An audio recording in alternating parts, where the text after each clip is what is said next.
síntese dos profetas maiores, profeta Jeremias. Vamos ao item 12 do nosso livro. O cativeiro é representado por um cinto de linho. Estudando Jeremias, capítulo 13, versículo 1 a 27.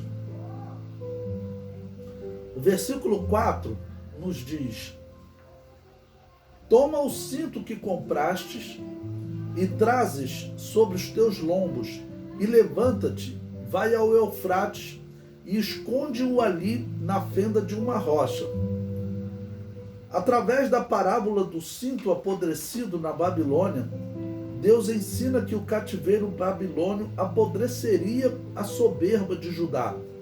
Olha, a Babilônia em si, ela ficava a cerca de 1.500 quilômetros, né, considerando ali de Jerusalém. Tá bom? Bom, o rio Eufrates, como ele é bem longo, tá bom? A Babilônia fica no sul do rio Eufrates. O rio Eufrates seria mais ou menos uns 900 quilômetros.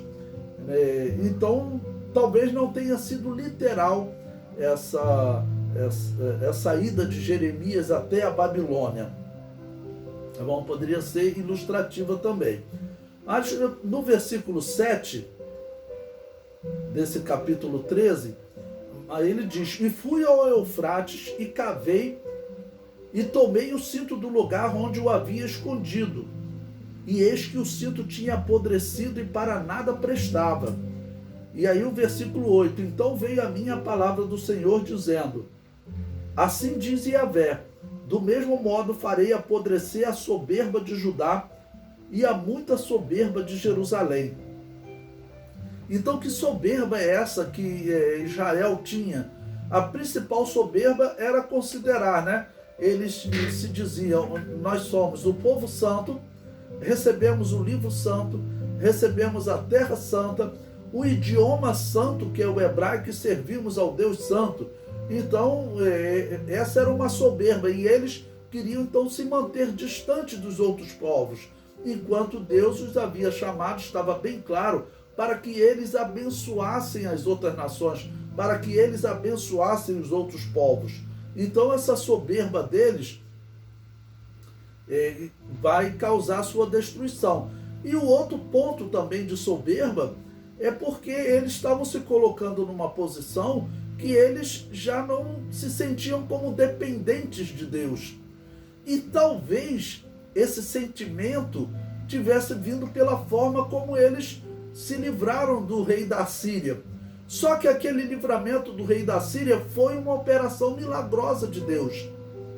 Então não dá para entender por que eles veem que Deus os livrou da destruição, porque Jerusalém seria destruída como as outras foram destruídas, e mesmo assim eles se sentem, vamos dizer, têm esse sentimento de soberba.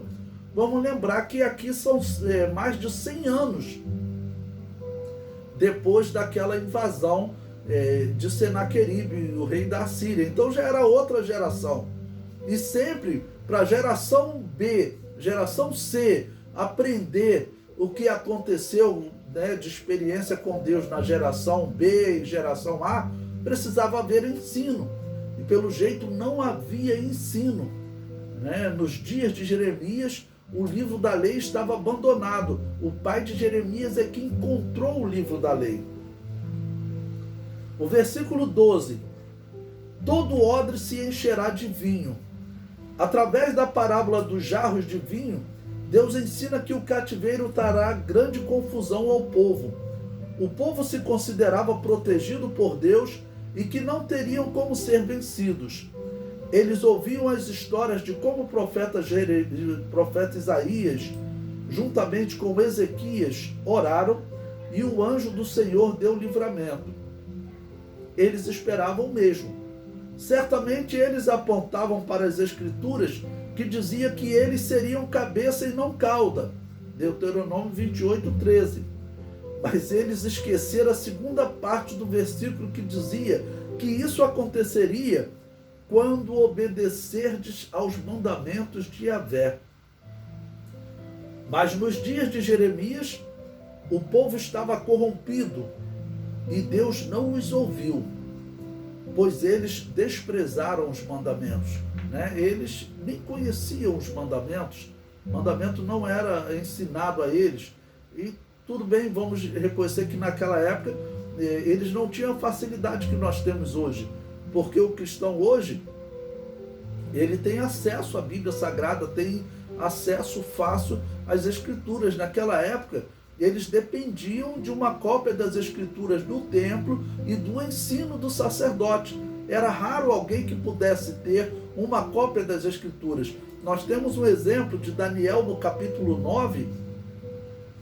Daniel diz que, estudando o livro do profeta Jeremias, ele entendeu que tinha chegado o tempo, né, do fim do cativeiro.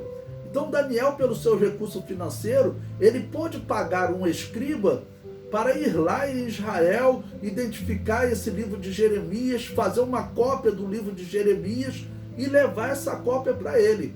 Daniel, ele já deveria ter uns 90 anos nessa época, ele saiu jovem de Israel. Nesse momento que Jeremias está profetizando, Daniel era um jovem, ele deve ter saído ali de Israel com 15, 20 anos, né, já que ele teria ido cativo no ano 605 a.C.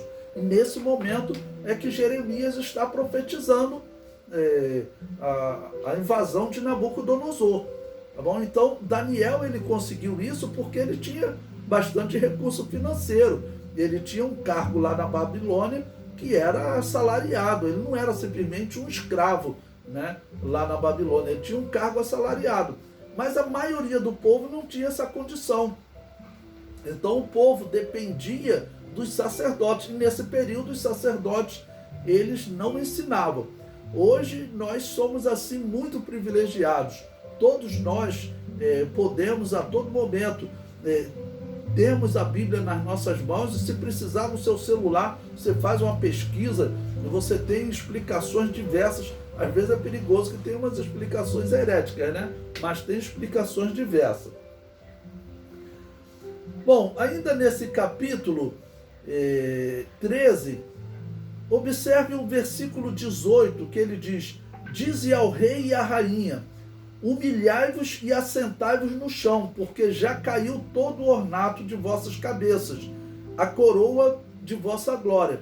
Então aqui o rei que vai perder a sua glória, ou seja, o primeiro rei de Israel que terá a terra invadida, será o rei Eliaquim. Tá bom? Ele começou a reinar, ele era filho de Josias, começou a reinar em 609 a.C. e vai reinar até 597. Então nesse momento aqui, no caso Jeremias já está anunciando, olha, o rei da Babilônia está chegando. Daniel seria um jovem, já que no segundo ano de Nabucodonosor, está lá no livro de Daniel, ele já está na Babilônia. Então Daniel, ele pode ter ouvido um pouco da profecia de Jeremias, e com os seus recursos ele mandou fazer uma cópia. Uma cópia de um livro era demorado, eram meses, irmãos, e quer dizer, eram escribas que viviam disso, tá bom? Então é como você pagar um salário a um homem para ele durante meses estar ali copiando um livro. Então era algo muito caro. A maioria do povo não conseguia ter acesso a um livro. O versículo 22 prossegue: quando, pois, disseres no teu coração, por que me sobrevieram essas coisas? Pela multidão das tuas maldades se descobriram as tuas fraldas, e os teus calcanhares sofrem violentamente. O versículo 23. Pode o etíope mudar a sua pele, ou o leopardo as suas manchas? Nesse caso também vós podereis fazer o bem, sendo ensinados a fazer o mal? Então, infelizmente, o ensino que eles tinham, tudo indica que aqueles sacerdotes que Josias tirou do templo, os sacerdotes de Baal, o altar de Baal, pelo jeito Eliaquim trouxe tudo de volta. E Jeremias está anunciando, olha, vocês estão sendo ensinados para o mal, vocês estão sendo ensinados de maneira errada.